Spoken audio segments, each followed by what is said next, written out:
What is up, YouTube? This is part 2 of the Saturday Aftermath. It is now Sunday morning. We went to Rockville. For anybody who didn't watch part 1, we went to Rockville. It was 11 people from the Delaware area that went with us, but we all did well. But only 2 out of the 4 members of GT that went, 2 of us got invites. So we will be in Pittsburgh on the 15th through the 17th for the national qualifier. But we got our invites. It's the second regional I think we've gone to this format, so it's not bad to get your invite after 2 regionals. But these 3 were the best cards of the day for me in deck. This was just so good. Plant Synchros did well until he popped out. Same thing with this, and Respite was just dead draw stuff. But I'll tell you now, matchup 1, Plant Synchro, he got me because I misplayed, so I'm not going to go on to that. Trevor Inst, I'm going to post a deck profile of him up soon.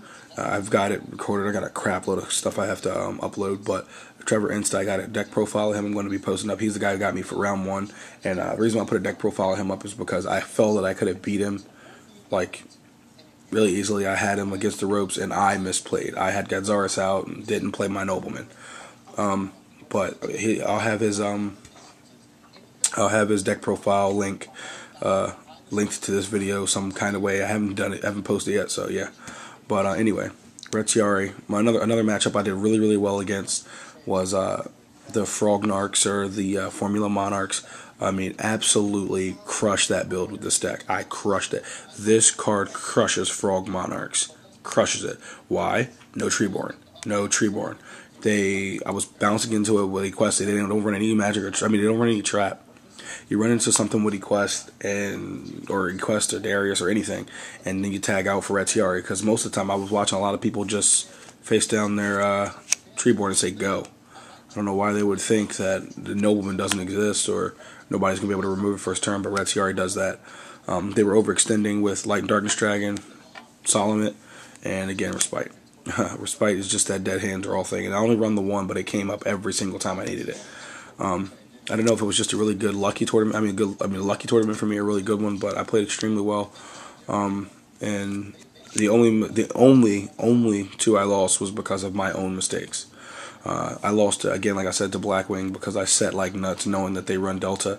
And it was game 3, so hey, what do you do against that? Gravekeepers wasn't a really bad matchup for me at all. I just kept Bestiari in the Valley, and after you do that too many times, then they can't do much about it. But I played extremely well. It was fun. On another note, Aaron went with his Gravekeeper deck that he built like literally that night. I post up the deck profile, another deck profile, duel between him and Jared from Team Det, and he had just built that deck like 10 o'clock at night the night before regionals, and he went there and won X2. He was at X1 until the very last round, and he lost to a guy who eventually ended up winning the tournament. But it was a very good fun event.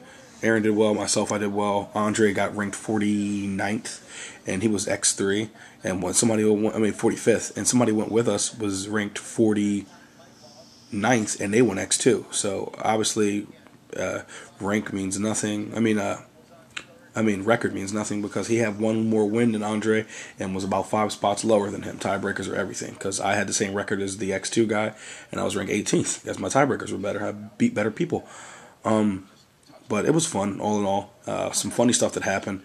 We had a guy, the same guy, Trevor Inst, that guy, that I'm going to post up a deck profile on. I guess he lost round 8 and tried to, I don't know what happened really. Maybe he can explain it, because when I post up the deck profile, I'll have his link in the he'll link to his YouTube page in the description below. But he started to cry, I guess, and the kid felt bad that beat him, and Trevor offered him $30, and he took it to sign a drop, because he had just topped like the week before or like 2 weeks ago, and the owner of the store walked by and called it as a bribe and disqualified both of them. So yeah, whoops. So that was pretty bad. So yeah, sorry to hear about it, Trevor, but that was kind of nuts what happened there. You don't cry, it's just Yu-Gi-Oh! Baby cakes. Also, round 8, there was a grown man, 24 years old or 23 or something, running Gravekeepers, and he lost to Machina Gadgets that sided in Consecrated Light. He couldn't get over Consecrated, wasn't drawing any destruction cards. I think he forgot that you could just flip. You can flip Descendant still, but maybe he forgot. But yeah, Consecrated hit the field, and the guy's eyes watered up almost. And the second he lost, because everybody was watching him, it was round in, and they did the 5 turns, and everybody watched, and pretty much whoever won that was going to go to top 8. And they were at table 3, I think, table 3 or table 4, and whoever won that was going to go to top 8. And yeah, Gravekeepers lost. This guy had just top 4'd at Charlotte, or top 4'd somewhere. I forgot where, but he top 4'd somewhere, like maybe like a month, within the last month. And yeah, he was furious because he lost, and he started crying as a grown-ass man. He started weeping, and he whined and walked out of the store, and he missed the invite spot by like one. He like ranked 25th, and they were doing it by top 24. I don't understand why he would be upset when he just top 4'd. So he got it mad already. I don't care what he gives a hell. Why I don't understand why you would cry. You don't cry, and you don't cry if you have a mustache or a beard. I'm sorry, not a Yu-Gi-Oh. I mean, there's a lot of things to cry about, but not Yu-Gi-Oh. Come on. Also, I was gonna do a trade vid, but you don't want to see that book. It is terrible. I promise you, it's terrible. I sold a lot of cards to vendors down there, which they only give you like a fourth of the price, not even. Sold a lot of cards to vendors, and I traded a bunch of cards off or whatever, get my deck right, and it paid off because, again, I did what I had to do, and we will be going to the sneak peek. I'll be giving you guys coverage of that, so keep your eye out for the sneak peek for Storm for Ragnarok. We do at our locals. Big shout outs to Our Game Table for helping us with the sponsorship or whatever, making sure we got up there fine and all that other stuff. I will give a shout out to Dream Wizards for holding the regional there. It was a much better event. It's one of the better events I've ever had to deal with. I mean, it was very quick. The rounds were very good. The judges were very good. It started almost immediately. It was a very good tournament.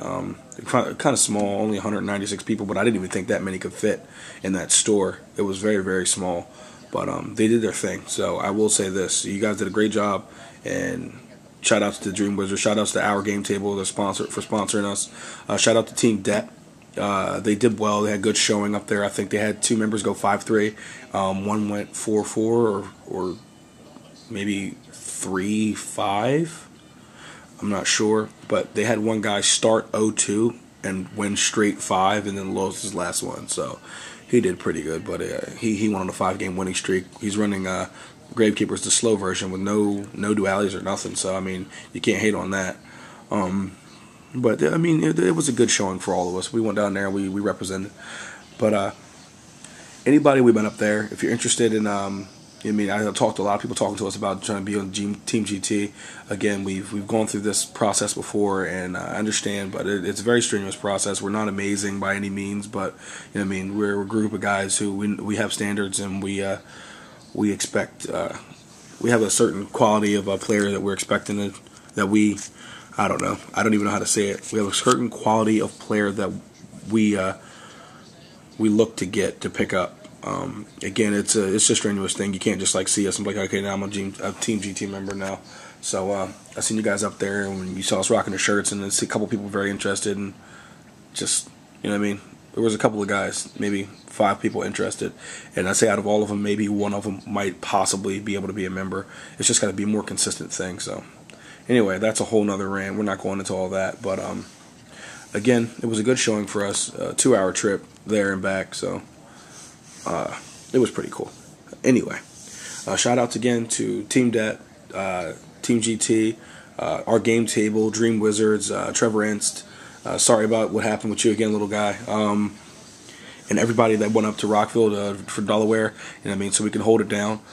Sorry to hear about that. Silverman and a lot of guys from Days and Nights went down, and they couldn't get in because they got there a little late.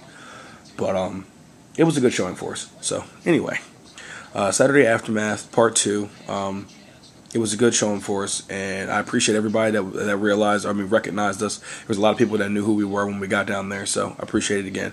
But until the next time, till next Saturday, till that new Aftermath, this is the Marshmallow Man from Team GT signing out.